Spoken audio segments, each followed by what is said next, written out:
Welcome to John's Tarot.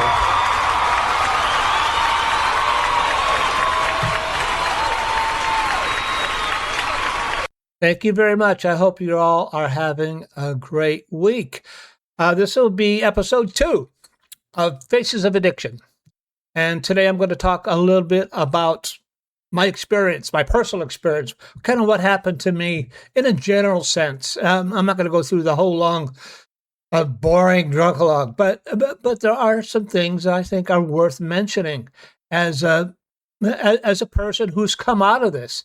I just celebrated 37 years of sobriety, and I want to tell you, my sober life has been more than I can imagine. And part of this is I'm reflecting on what happened to me, how did I change and things like that. And when I look back on my old life and the things I used to do, I ask myself, how did you think that was a good idea?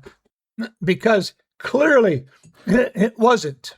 So we're going to go ahead and move into that. And I'm going to just describe it briefly, kind of what happened, and just briefly, just to get an idea. I started doing all this kind of crazy stuff when I was about 14, for multitude of reasons. The primary reason, though, that I picked up the habits from my adults around me. I saw what they did. I wanted to be like them. And then there was also the multi-generational thing, and it was like I just picked it up. I was the generational representative of the maladaptive system. That's what I call it now. And I was really kind of a bright individual, a bright kid. But once I started drinking, at first it started out to be one big party. Woohoo! Yippee! But it didn't finish like that. That's why I'm showing this picture in the background. It didn't finish like that. It wasn't one big party. It wasn't one big Yahoo! Yippee! What it did was it completely narrowed my world and distorted my judgment. I found that after I started, like around 14, I was into theater and things like that. I was doing well in those things, but after I started drinking and stuff, it completely narrowed my worldview and narrowed what I was able to do. My mom had already passed away like that by this time. I had this alcoholic family, and dad kicked me out. I was about 14 the last time he kicked me out, and I never went back. I stayed with relatives and things like that. After I started, it completely took a hold of me. It eased all that pain, all the grief, all the sorrow, all the uneasiness in my life, and that's all I wanted to do. And it completely held my focus. I couldn't finish high school. I was so focused on getting loaded the whole time. And as I grew older, I thought, I thought life was just one big party. And I found that I could not achieve my ambitions. Rather than going to college, a career, and family, I found that all my energy was focused on survival, legal problems, and my descent and bailing myself out of the descent I had taken myself into. When they say it's progressive, for me, it was really progressive. It started out as a weekend thing when I was a teenager. By the time I got out of it, I was daily drinker, along with and unable to hold jobs. And I've talked about that, and using other substances. And I'll tell you the very end of it. And at the end of my drinking and using, the meth dealers in San Clemente were asking me if I ever thought about getting sober. I was like, what? Me? Why would I do that? 37 years ago, that's kind of where I was. And always in trouble with the law, and periods of homelessness, unemployable, undesirable of society. It did not end well. I'm just so lucky I found my way out. And I don't know how that happened. I had several things happen to me. One thing was, oddly enough, I was looking for a way out. I knew there was a problem, and I was looking for a way out. And I encountered Buddhism, which was very helpful. And I also encountered the I Ching. Well, the I Ching came to me. I wasn't looking for it. it found me, and that was very helpful. And it kind of gave me a set of tools that my father never had, that my grandfather never had, that my great grandfather never had. I always like to say that my brother's done some genealogy work, and turns out I come by my alcoholism honestly, carrying on the family tradition. I had a great grandmother who was a bootlegger, and a great grandfather who was a moonshiner. I come about it honestly anyway. My question then is, how do you help somebody? And you were people were telling me, like these people in San Clemente were telling me, and I couldn't understand what they're trying to tell me.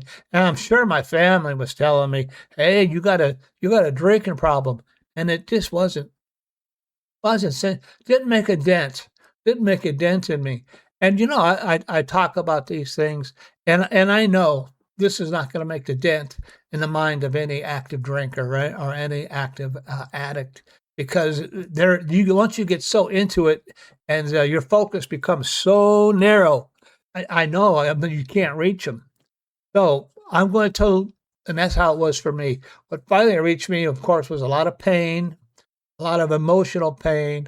The Buddhism helped a lot because it gave me some insight into myself, into the things that I was doing. I'll give you one of the big insights, and that was that they talk about, you want to know where you're going to be in the future.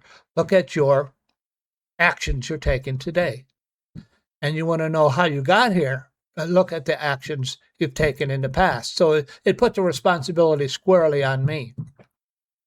And as I started thinking about those things and looking at it, I came to understanding that it was all my actions and all my beliefs and all the things that I was doing is what brought me to that situation. And if I kept on doing what I was doing, I could see the results I was getting currently, and the results were not going to get any better. I saw people around me dying, going to prison, things like that. And I was like, I think I've had enough. I think I've had enough. I'm ready to hang up my guns. That's kind of what happened to me, the short form of what happened to me. But say you have somebody like this in your life, how can you help them? How could you help? All the talking in the world was not going to impress me. What impressed me was pain.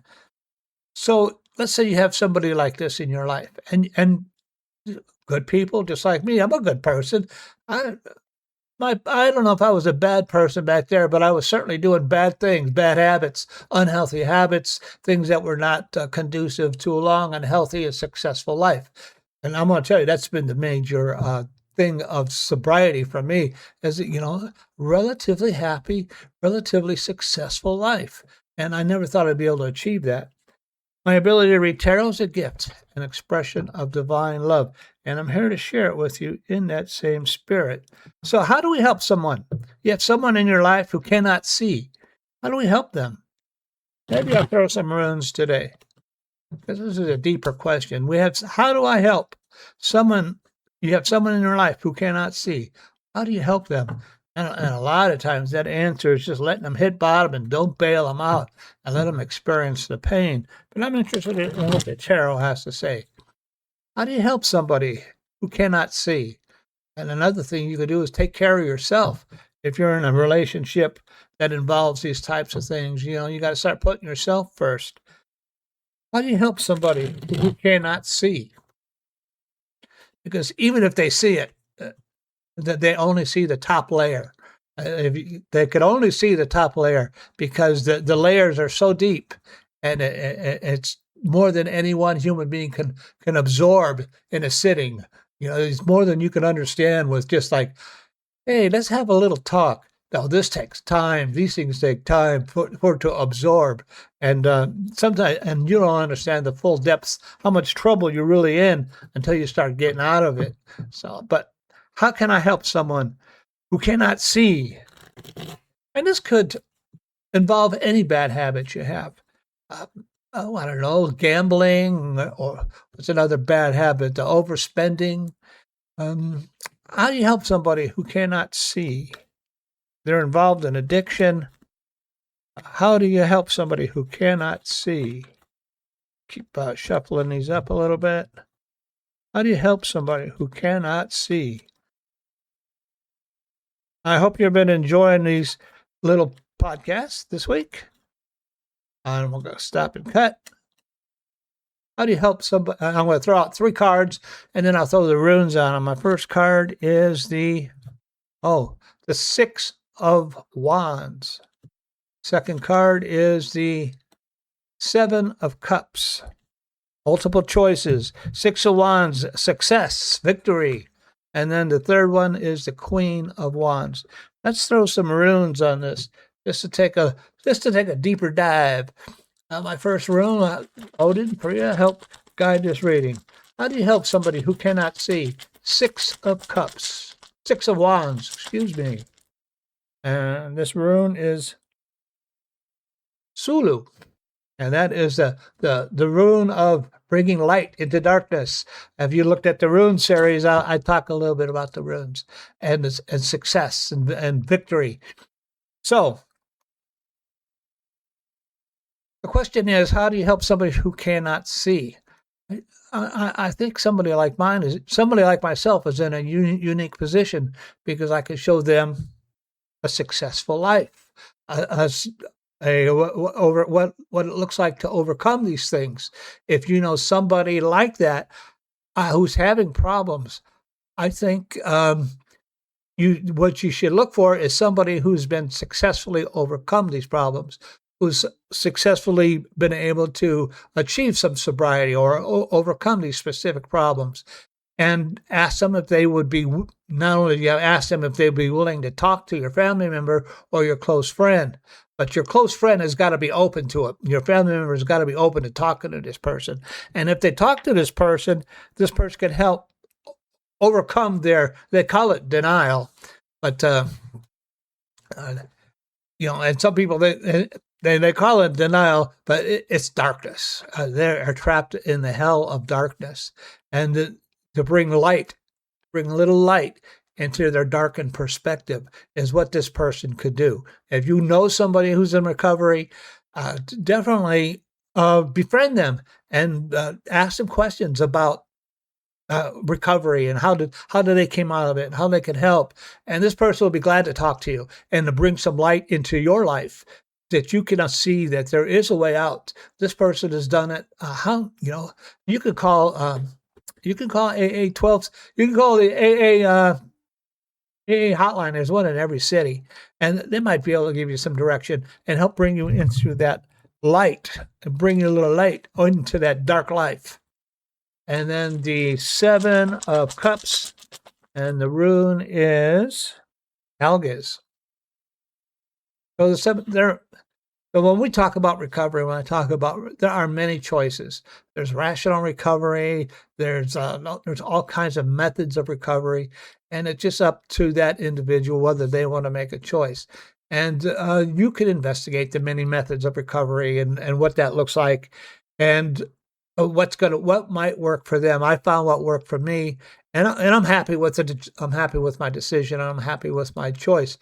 But also, what you need to point out to that individual that they are responsible for their own choices in life, and they are probably experiencing some negativity in their life, and they will come to you and they'll say, "Well, it's because that boss isn't nice to me. It's because if I had a wife like you, you'd be. If I had a kid like this."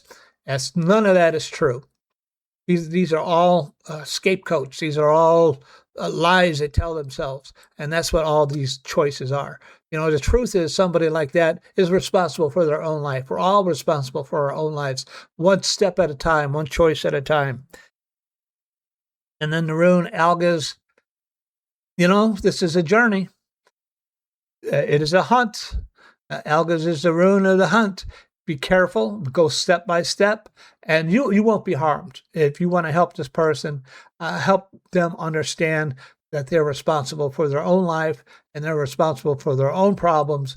This is a journey of discovery. It's a journey of self-awareness, and you can help them with that. And with the help of your guide, you're going to have who's done this successfully. And then for the Queen of Wands, hopefully these aren't running too long. It's not. I can really get long-winded on these topics. Daggaz. So The Queen of Wands is the best kind of leader, the best kind of, what kind of person would you like to be? Ask this person, what kind of person would you like to be? What kind of person would you like to see other people see you as? A success? Or would you like, you really know how other people view you? The Queen of Wands is somebody who's been successful. She's dynamic. Is that where you would want to be seen? And the rune is Dagaz, bringing light into darkness. The rune's always big up, big breakthrough, light into darkness, a new dawn. So you could start over. If you're one of these people who make it clear to them they can start over. It doesn't have to be this way. They have a choice. They could be the Queen of Wands, the dynamic, successful person. They can be that person. It doesn't have to be that way. Dagaz. They can break through and they could change. It's all up to them. It's their choice. And now your choice has to be: am I going to continue? Am I going to continue in the same relationship I've had with this person in the same way, or is that going to change? But that is a question for another podcast. So we're going to go ahead and wrap this up a little bit.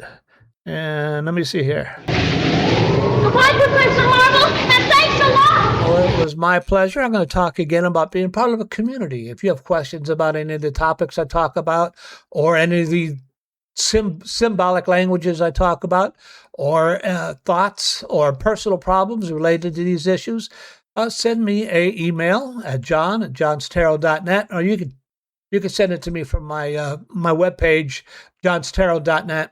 And you can send me a message for there. And I would like to do an extra episode a week about answering questions, feedback from listeners, because we're forming a little community, and it's a worldwide community. I got people in Japan and New Zealand and Australia and Germany and England and South America and all over the United States. Small group of listeners. I wish it was a large group of listeners, but even a small group, it's got the journey of 1,000 miles begins with the first step.